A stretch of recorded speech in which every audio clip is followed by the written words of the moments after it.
modos Deus outrora nos falou pelos profetas. Nesses tempos derradeiros nos falou pelo seu Filho. Aleluia, aleluia, aleluia, aleluia, aleluia, aleluia, aleluia, aleluia. O Senhor esteja convosco. Ele está no meio de nós. Proclamação do Evangelho de Jesus Cristo segundo Lucas. Glória a vós, Senhor.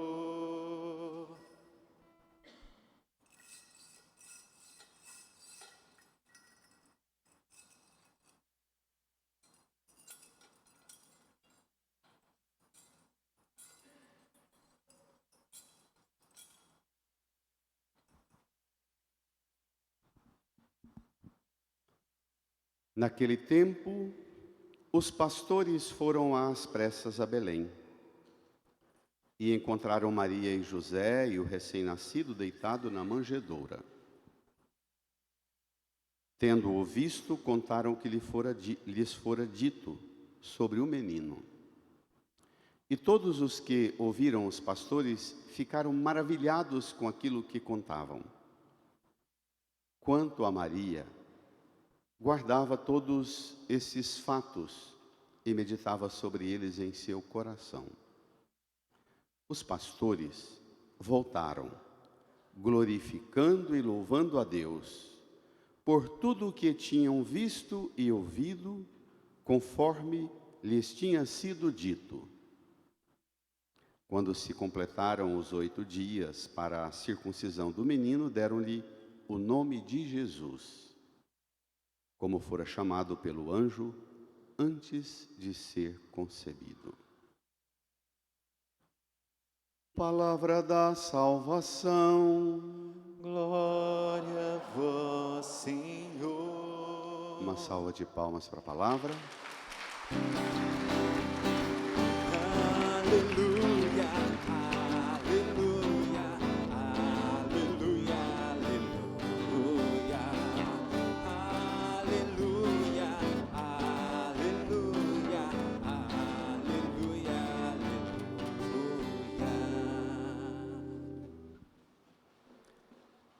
Nos recolhamos por um tempo em silêncio e na oração. Peçamos ao Divino Espírito Santo que venha em nosso auxílio, nos abra a mente e o coração e nos faça compreender a força dessa palavra, para que esta luz da palavra ilumine todos os nossos passos, nossos dias, horas e minutos e segundos do ano que começa. Rezemos.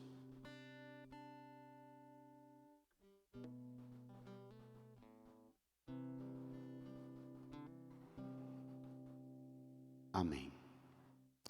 Irmãs e irmãos, começamos o ano novo da graça do Senhor, segundo os critérios que o próprio Senhor nos apresenta, abertos e desejosos da bênção.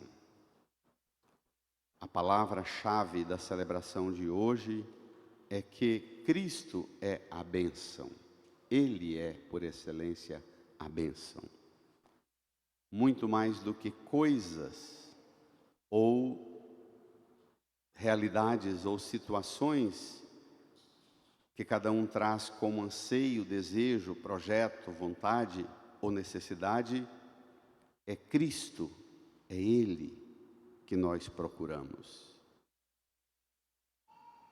A conclusão do Evangelho dá para a gente a pista do porquê a celebração cai no dia de hoje. A virada de ano acontece exatamente 8 dias depois do Natal. Sabemos pela história que o calendário cristão foi um exercício de praticamente 4 séculos da tradição dos monges que tentaram ordenar todo o mistério da salvação do Antigo e do Novo Testamento, todas as realidades para as quais Deus abre o nosso coração e convida-nos a participar no mistério da obra da redenção, da obra da salvação. Os monges cuidaram de criar um calendário litúrgico que pudesse dar a oportunidade de cada cristão, ao longo de cada ano, viver todo o mistério da salvação em um ano. É isso que a gente chama de ano litúrgico. Tem o ano civil e tem o ano litúrgico. O ano litúrgico, ou calendário das celebrações da fé, é a disposição dos mistérios de Deus ao longo de um ano.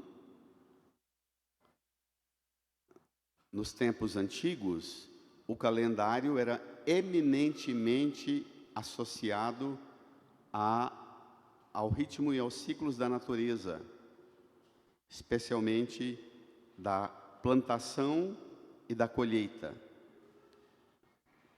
A partir de Cristo que faz novas todas as coisas, inaugura para nós um modelo novo de contemplação do mistério de Deus, não mais somente a partir da nossa dependência da matéria para sobreviver, o calendário agrícola, mas quis o mistério divino que a gente abrisse para outras dimensões, para além da necessidade básica, porque o calendário antigo, o calendário das festas litúrgicas, do templo e da vida do povo, associado meramente ao ciclo da natureza e ao calendário da agricultura, tornava a gente muito limitado na percepção de que nós somos projetados para um ritmo repetitivo de ciclos aqui. O mistério da salvação abre a gente para uma realidade que ultrapassa e supera esse aqui. É por isso que, às vezes, a gente não situa bem as celebrações do ano do calendário da fé com o calendário civil, e menos ainda com o calendário agrícola dos tempos antigos. A anunciação de Jesus se dá no ápice do fim do verão, 21 de março, 9 meses depois, 25 de dezembro, lá no hemisfério norte, no solstício de inverno, o extremo rigor da escuridão do inverno, nasce a luz no meio da escuridão do inverno mais agressivo e mais caótico do hemisfério norte, e abre a esperança da vida que ilumina a treva, que aquece a friagem do hemisfério norte. Nós, nesse tormento de calor de verão aqui, ficamos um pouco fora da sensibilidade daquele calendário da parte norte. Mas a gente precisa ir lá para entender a nossa celebração da fé. E o evangelho de hoje termina assim: quando se completaram os 8 dias para a circuncisão do menino, deram-lhe o nome de Jesus, como fora chamado pelo anjo antes de ser concebido. O ano litúrgico, o ano civil, passou, portanto, a ser celebrado pela Igreja e pela fé católica 8 dias depois do nascimento de Jesus, quer dizer, no dia em que Jesus recebe o nome e é apresentado no templo, inicia o ciclo do ano para a gente. É esse o sentido do ciclo das nossas festas. Mas voltemos ao tema fundamental que a palavra de Deus nos convida a colher a bênção. Tome comigo o Evangelho no seu folheto número 11, Lucas capítulo 2, versos 16 a 21. Quero meditar com as irmãs e irmãos especificamente em que consiste viver aberto ou conduzido pela bênção de Deus. Na celebração da missa de hoje e de amanhã, se procede o rito da bênção de Ano Novo. Em que consiste essa bênção? O que é a bênção para a fé cristã? Que diferença tem a nossa concepção de bênção para outras tradições religiosas, outras formas de verem a fé? O que é a bênção para o cristão hoje? Com tudo que nós temos já do mistério de Deus revelado em Cristo Jesus, na Sagrada Escritura. As leituras abrem a gente para isso, para entender o que é a bênção e abrir-se para viver conduzido pela bênção. No Evangelho tem dois personagens interessantes que ensinam a gente. Naquele tempo, os pastores foram às pressas a Belém e encontraram Maria e José e o recém-nascido deitado na manjedoura. Isso é a conclusão daquele Evangelho da noite de Natal que vimos, lembram? Eles vão às pressas. Lá, na noite de Natal, eu meditava com as irmãs e irmãos sobre essa pressa. A pressa sua te leva para onde? Te leva para quê? Te leva para quem? A pressa dos pastores levam-nos a Belém, ao encontro de Maria, José e do menino Jesus.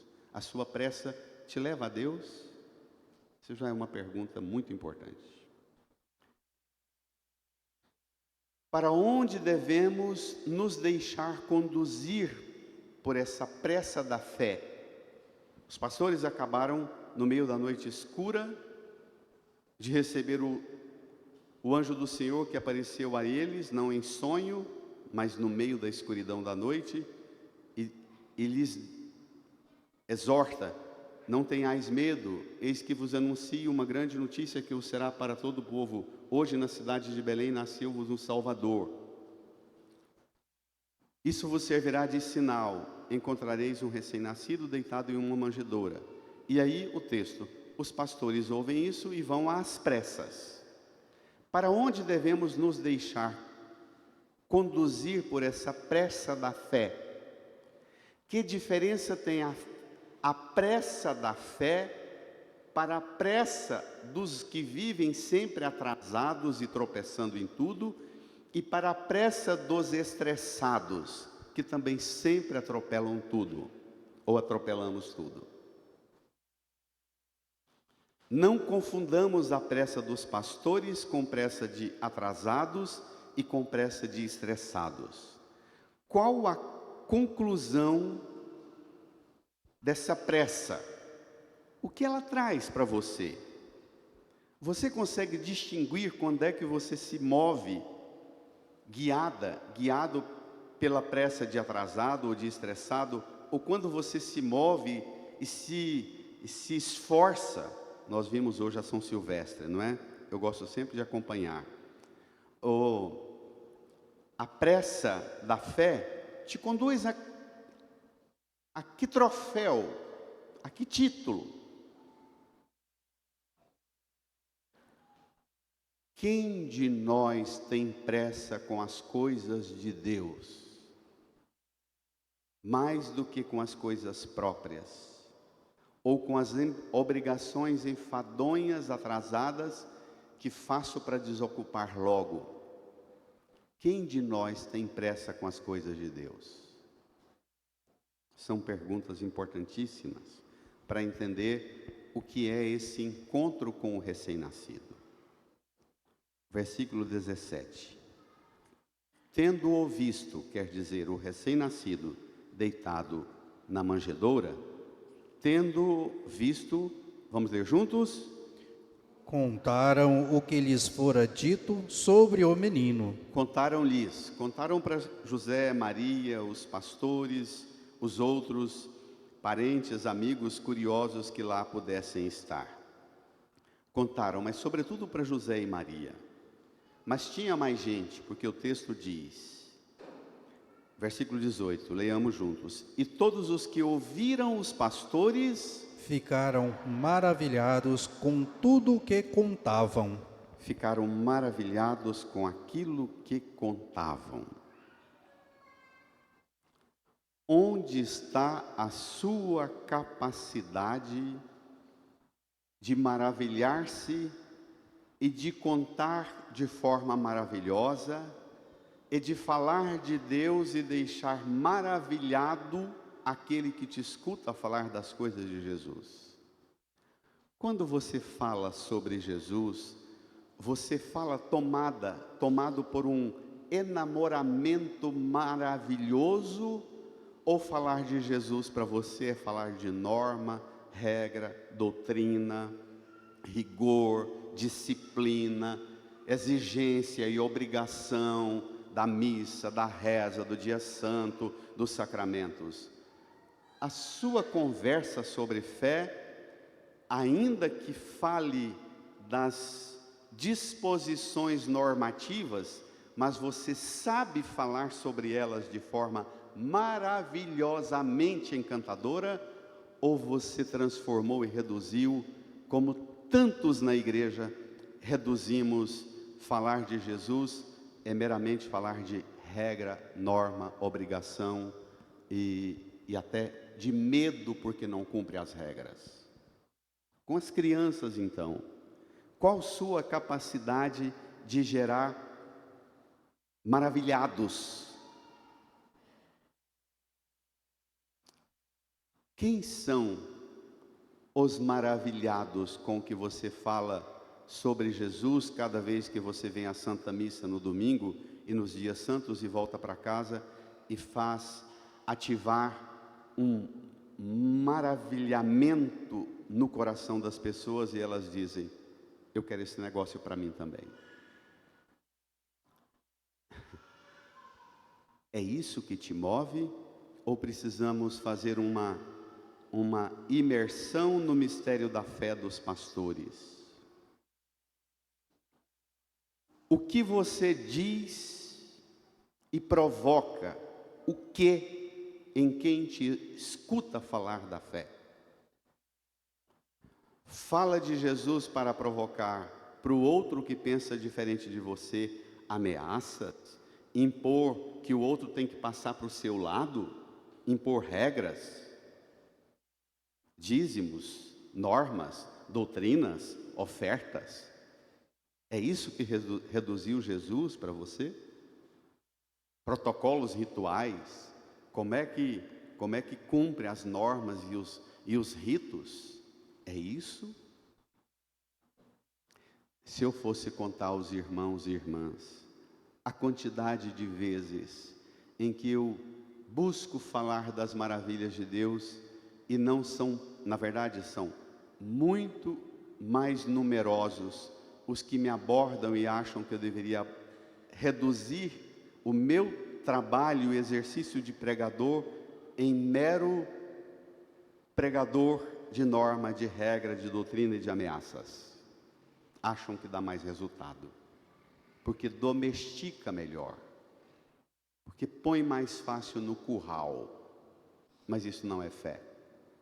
Pode até dar dízimo e oferta na igreja, mas isso jamais gerará maravilhamento interior. Jamais. Versículo 19. Então, o primeiro modelo é o modelo dos pastores. Como os pastores acolheram a bênção de lá nos confins das montanhas, das grotas, pastoreando rebanhos no meio da noite escura, receberam a bênção do anúncio, foram, contemplaram, se encantaram e ainda provocaram um maravilhamento nos corações que os ouviam. Um outro modelo também, o de Maria, versículo 19. Quanto a Maria, leiamos: guardava todos estes fatos e meditava sobre eles em seu coração. Maria guardava, meditava no coração. Maria, vale a pena recordar, não é à toa que ela, com o menino Jesus para apresentar no templo, o velho Simeão recebe o menino, bendiz a Deus e depois dirige uma profecia a Maria, que é uma espada, quanto a ti, uma espada te traspassará a alma. Maria é prevenida na apresentação do Senhor para o que ela vai viver ao pé da cruz. Mas depois, tanto quando ela apresenta o menino, quanto agora que o menino é apresentado a ela mesma, pelo testemunho dos pastores, porque o que os pastores estão fazendo é dizendo: Maria, José, vocês que tiveram medos, dúvidas, inseguranças, imprevistos, eu digo a vocês, quem é esse menino que vocês acabaram de dar vida? É muito bonito isso.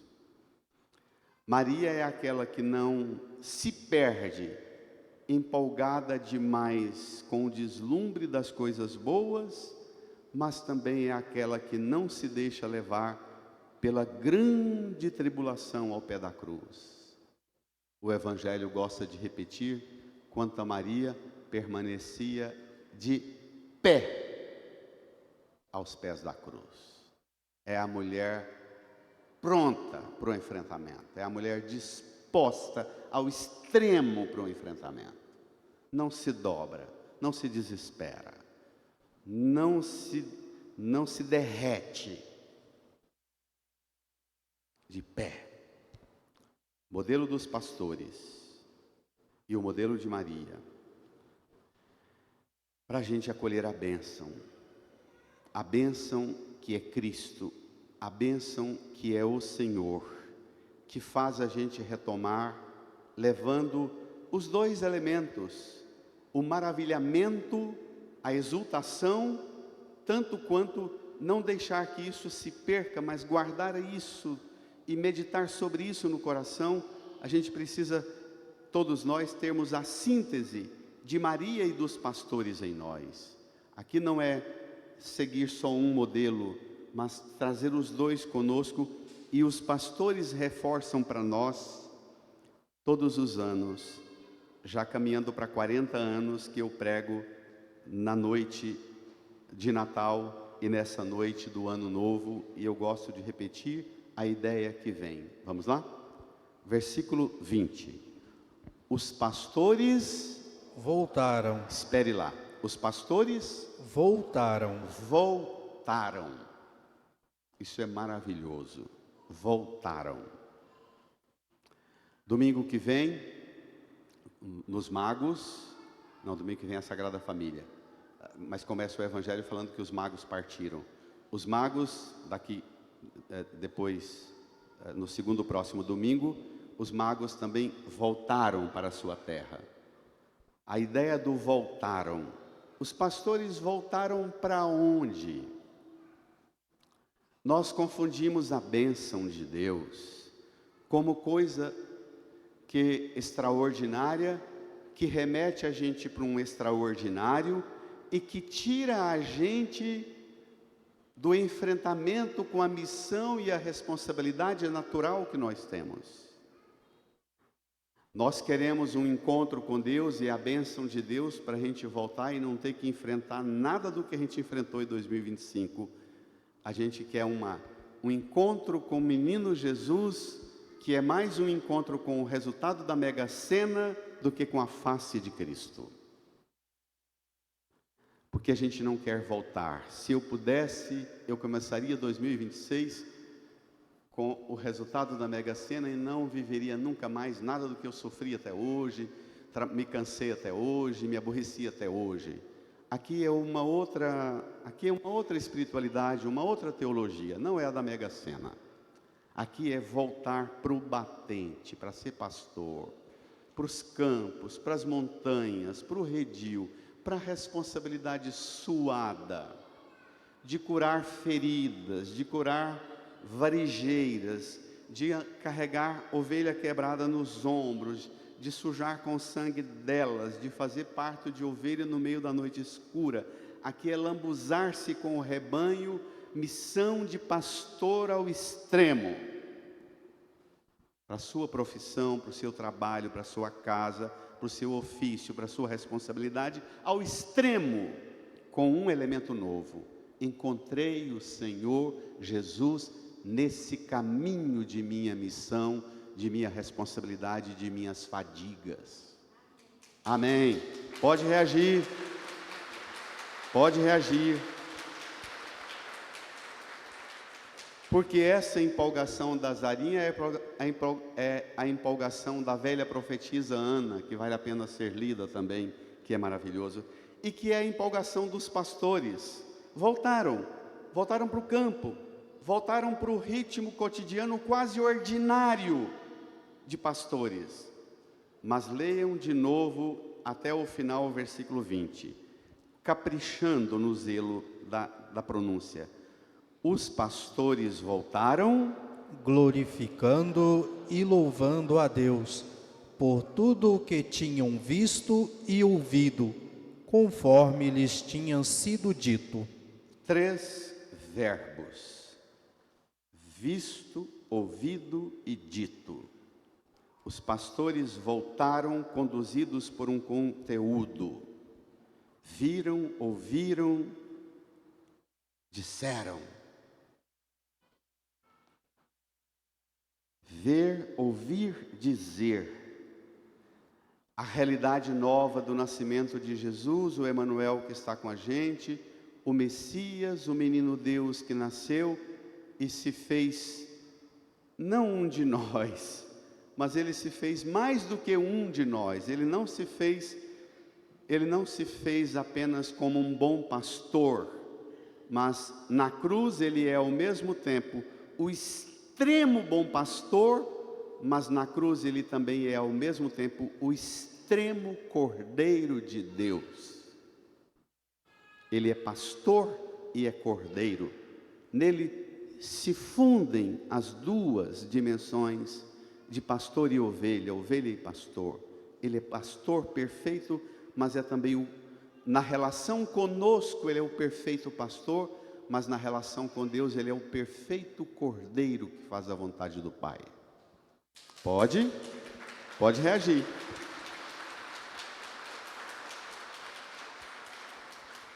E isso deve gerar em nós o que gerou nos pastores. Voltaram, que jeito? Glorificando e louvando a Deus. Não deveria ser outra coisa que não as palavras-chave para que a sua vida se torne verdadeira bênção todos os dias de 2026, todas as horas, todos os minutos, todos os segundos. Voltar para o batente, glorificando e louvando a Deus, guardando e meditando no coração sobre essas coisas. Um programa perfeito para o seu ano de 2026 não ser outra coisa senão bênção. Amém? Reage, vai.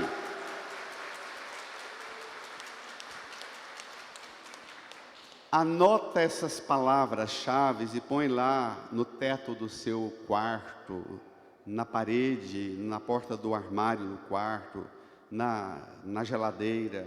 Guardar, meditar no coração, glorificar e louvar a Deus por tudo o tempo inteiro.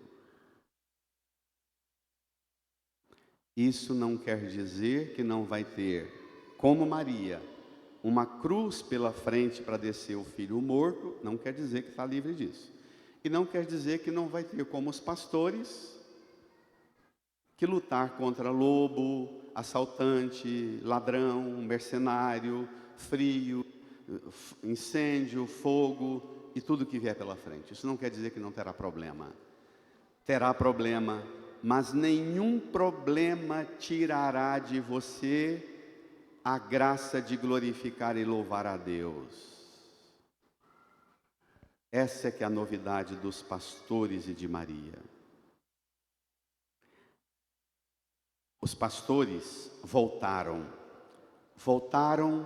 como nós voltamos para amanhã, quinta-feira, para sexta-feira, ou para a próxima segunda, ou para o dia que retomam as aulas das crianças, ou a atividade sua normal, talvez ainda até hoje à noite no plantão.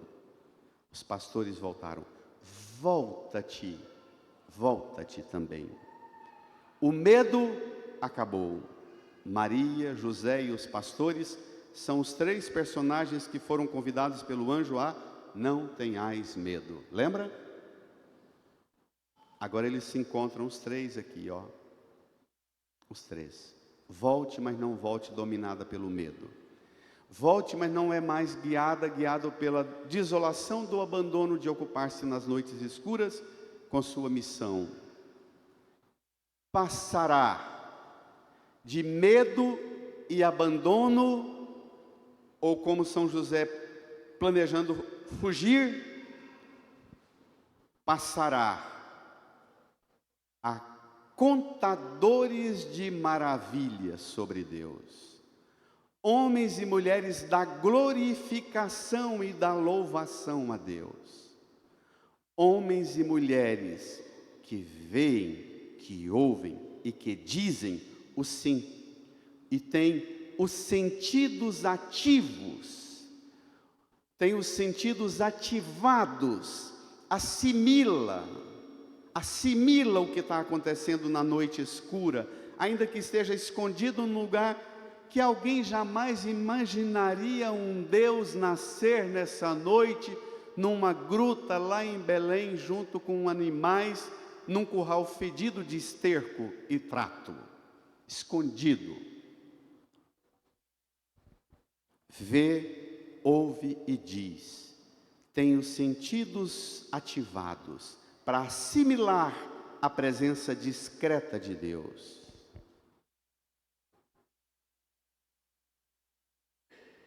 Põe a mão no seu coração, inclina a sua cabeça e repita comigo: Senhor, ative os meus sentidos, para que eu sempre perceba a presença do Senhor em minha vida, em minhas lutas, em minhas realizações. Sempre o Senhor está. Obrigado, Senhor. Amém, Senhor. Mas permitam-me, ainda que brevemente, a primeira leitura, porque é a oração da bênção. Vem comigo.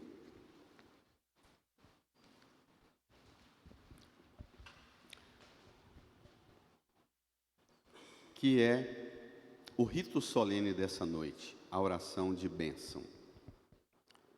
Tanto a primeira leitura quanto os salmos se referem à bênção. Do livro dos Números, o Senhor falou a Moisés dizendo: fala a Arão e a seus filhos, ao abençoar os filhos de Israel, dizei-lhes. Hoje muitos pais e mães não têm mais o hábito de dar a bênção e de abençoar os filhos. A imensa maioria das pessoas não sabem nem o que responder quando alguém diz Deus te abençoe. É impressionante.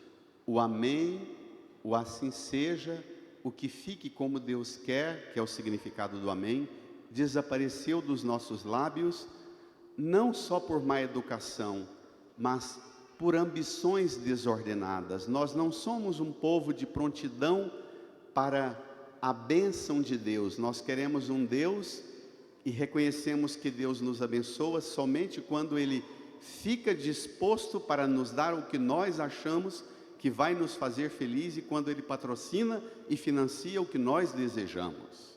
O amém sumiu por causa disso. Quantos anos eu tenho o hábito de ficar na porta da igreja dizendo Deus te abençoe, na entrada e na saída as pessoas passam e dizem, então tá. Alguns dão bronca em mim e dizem assim, você também precisa de bênção. Eu falo, tá bom, mas eu só quero dizer Deus te abençoe. Quer brigar agora não? Sim, tem gente que briga comigo na porta, porque quem é você para dizer Deus te abençoe? Você também precisa de bênção. Virou razão de briga um padre ficar na porta da igreja dizendo bênção. Raro ouvir um amém, mas com aquela convicção, eu acolho a bênção, eu aceito a bênção, eu quero viver sobre o regime da bênção. Repito, esse amém desapareceu da igreja e desapareceu das nossas casas, porque nós não queremos mais um Deus que nos abençoe para nos dar o que para Ele é bênção. Para nós, Deus só nos abençoa quando Ele está por conta dos nossos caprichos, desejos, vontades ou, no máximo, necessidades. Nós não somos mais um povo livres para a bênção, livres, como os pastores, como Maria e como José. Nós perdemos a liberdade. Fomos sequestrados, domesticados por desejos, vontades e até necessidades fabricadas pelo mercado, que põe em nós necessidades que nunca precisamos, mas a gente incute que precisa. O amém desapareceu porque desapareceu a liberdade diante de Deus. Estão me entendendo, gente? Refunde a sua relação com o amém, o assim seja. Coisa mais dolorosa é escutar uma mãe pegar a mão da criança e dizer: dá a mão para o padre. É lógico que a criança tímida, não conhece esse bicho, não convive com ele, dá a mão para o padre. Não é assim. Não é isso que é a bênção. Dá a mão. Não é papagaio. Dá o pé, mulata. É uma pessoa que vem ao templo em busca de uma mediação da bênção, que deseja isso, para que ela mesma se torne portadora de bênção por onde ela atravessar ao longo da vida. Então tá, Deus te abençoe. Então tá, ok, de boa. De vez em quando alguns mais jovens dizem assim: Deus te abençoe, de boa, padre. Tá bom. Vem, o que é para ser dito? Você que tem preguiça de dizer para cada filho: Deus te abençoe, para cada neto: Deus te abençoe. Olha o tamanho da bênção que Deus queria que você desse. Ao abençoar os filhos de Israel, dizei-lhes, olha o tamanho da bênção, versículo 24, o Senhor te abençoe e te guarde. 25, o Senhor faça brilhar sobre ti a sua face e se compadeça de ti. 26, o Senhor volte para ti o seu rosto e te dê a paz. Não é à toa que tem 3 invocações, que se a gente fosse ter tempo aqui, remeteria às figuras do Pai, Filho e Espírito Santo. É a bênção trina. O Senhor te abençoe e te guarde. O Senhor faça brilhar sobre ti a sua face e se compadeça de ti. O Senhor volte para ti o seu rosto e te dê a paz. É a face, é o rosto dele que ele te dá. Mais do que coisas. Mais do que uma mão poderosa derramando ouro e prata e resultado da Mega Sena. Ele te dê a paz. Ele te dê a paz. Que paz é essa? A face de Deus, o rosto de Deus. A fonte de paz, da paz verdadeira. Você busca a paz buscando a face de Deus, brilhando sobre você, o rosto de Deus brilhando para você, ou você busca no brilho e no lusco-fusco dos bagulhos deste mundo, ainda que sejam os fogos de artifício da noite da virada? Rapidamente, lá no Salmo, o Salmo diz assim, a primeira estrofe: que o Senhor, que Deus nos dê a sua graça e sua bênção, e sua face resplandeça sobre nós. Que na terra se conheça o seu caminho e sua salvação. Salvação. Bênção, portanto, é a face de Deus e a salvação que vem de Deus. É muito mais do que coisas, do que conquistas, do que propósitos e ambições para 2026. Deus enviou o seu Filho, diz Paulo na segunda carta, na segunda leitura, a fim de resgatar os que estavam sujeitos à lei, que todos recebêssemos a filiação adotiva. No versículo 6 da segunda leitura diz: e porque sois filhos, Deus enviou aos nossos corações o Espírito do seu Filho, que clama: Abá, ó Pai. Assim já não és mais escravos, mas filhos, e se és filho, és também herdeiro. Tudo isso por graça de Deus. Graça. A bênção, portanto, é graça. A graça de Deus é a face dele, o rosto dele, como um pai que você toca, que você acaricia, que você faz um cafunézinho no pai. Se faz. A paz do filho é aquele que quer dar para você a paz de herdeiro. Já não és escravo, mas filho, se és filho, és herdeiro. Herdeiro é aquele que cuida das coisas do pai, como sendo sua e de todo mundo, porque pertence a todos o tempo inteiro. Antigamente era assim. Hoje não. Hoje herdeiro é aquele que não aprende nada, porque confia que o pai morrendo vai torrar os bens do velho, não fazendo nada. Não é?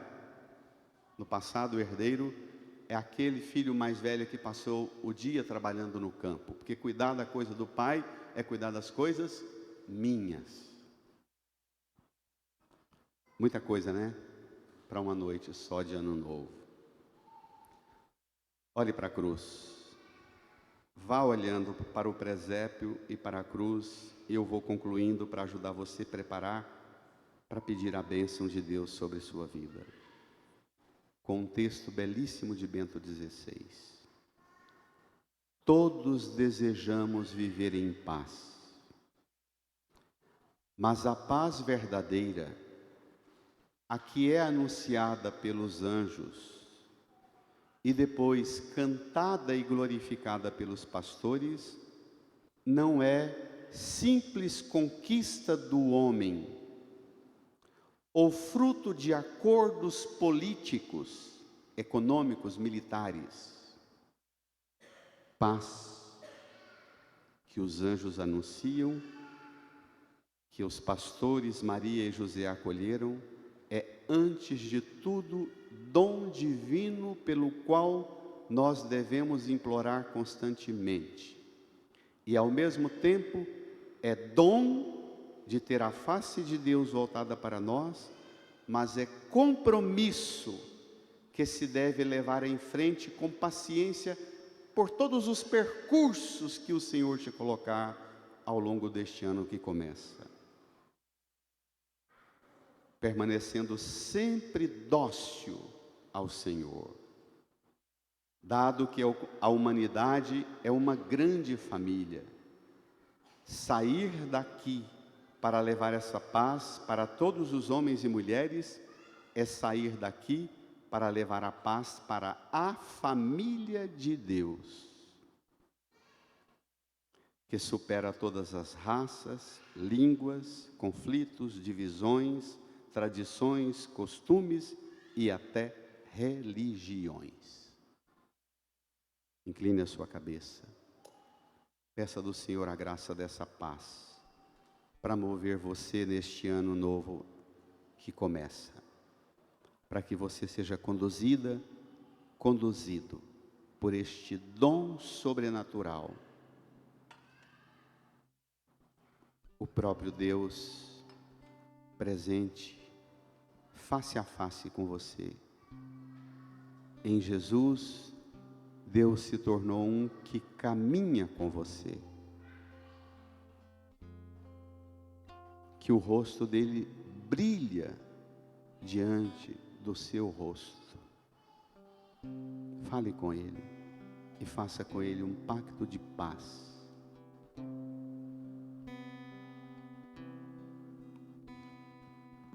Conheço um coração